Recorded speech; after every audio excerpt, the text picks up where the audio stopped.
Hello, everyone, and welcome back to another episode of Tellin Tuesdays. With myself, Deirdre Ryan, I am a parent coach working one-on-one with clients in Cork City, in person, and also online. I also host a range of workshops, talks, book clubs, support meetups, you name it. If you need support, please get in touch. So, you might be wondering why the lighting today. Well, it's my birthday and I'm doing this video quite late at night. So, as I'm going to talk about through the whole video, it's actually perfect because I'm showing up with what I have, doing the best I can with what I have right now. Right? So this is the best lighting I could figure out so I could be seen. So this particular truth comes via my incredible kiddo, who's 13, if you don't know me, and 13 and homeschooled. And this week, I really felt like I was failing as a parent. I've been very busy with library work and with the parent work, and also I parent alone. And as I said, my kiddo's homeschooled, so there are a lot of hats. There is a lot of things to juggle.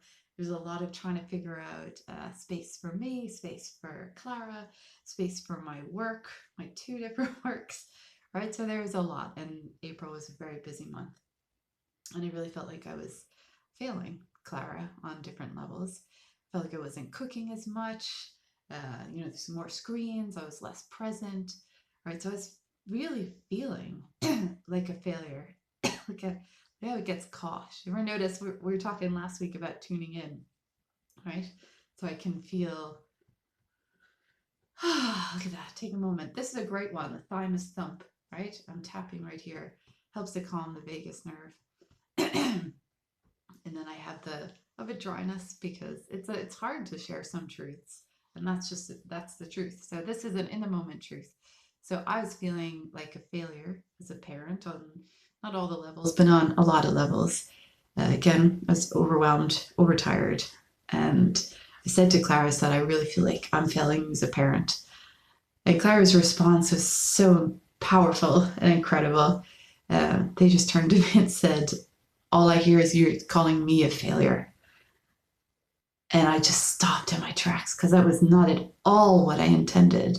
But of course, if I feel like a failure, that means my kid is a failure, right? Because I wouldn't, and as I said, Claire said, if I was doing fine, you wouldn't feel like a failure.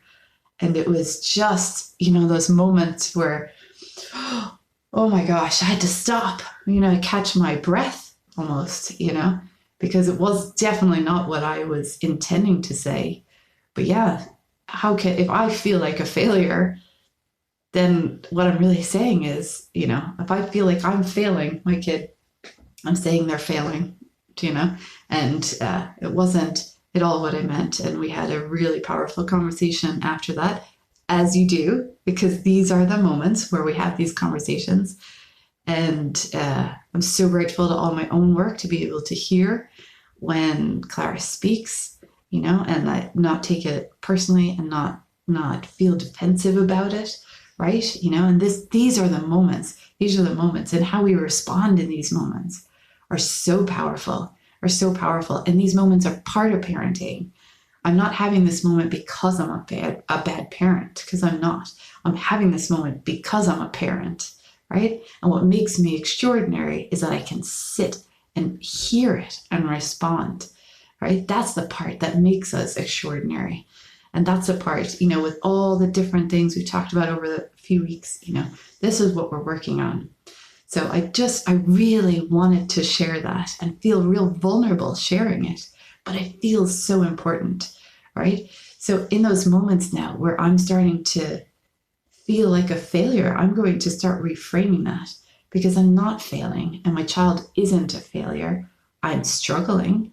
I'm tired, right? There are ways, and often when I'm struggling or I'm tired or I'm overwhelmed myself, I start to kick up some stories about not feeling good enough, So hence the failure comes in, and then what do?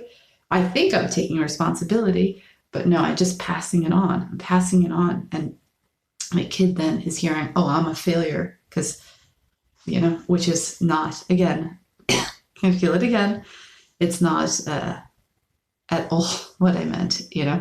So, with that said, and for my birthday, I am going to be very clear if I ever feel like using the word failure with myself in any capacity. And I really want to see what does that really mean? What does that really mean? And for me, failure was always very scary, and it meant that I wasn't good enough. So I have a lot of my own story in and around that. So if I'm not feeling good enough, or I feel like I'm overwhelmed and tired, and I feel like I'm not giving all that I need to be giving, this is obviously something I'm going to feel. And I'm going to sit with myself. I'm going to turn in. I'm going to tune in. I'm going to practice self-compassion, right? And I'm going to be able to give myself what I actually need, which is rest or pre-made food. That's not a failure. That's support, So I wanted to share that truth with all of you. And, as I turn into this new year, I want to come with as much love and compassion and clarity as I can bring. And each time I take away a bit of guilt or shame or judgment of myself, I can see clearer. I can be more present. It is so powerful. It is so powerful. I experience it every day, right? So that is my hope for myself and for all of us, right? To keep tuning in, keep showing up for ourselves with compassion, right? And then we give from there, and we're able to then do that with our kids. So with that said, I'm not a failure. None of us are failures. We're all doing the best we can with what we have right now. So much love to all of you on this wonderful journey that we are all on. And I look forward to sharing more truths next week. Till then, bye.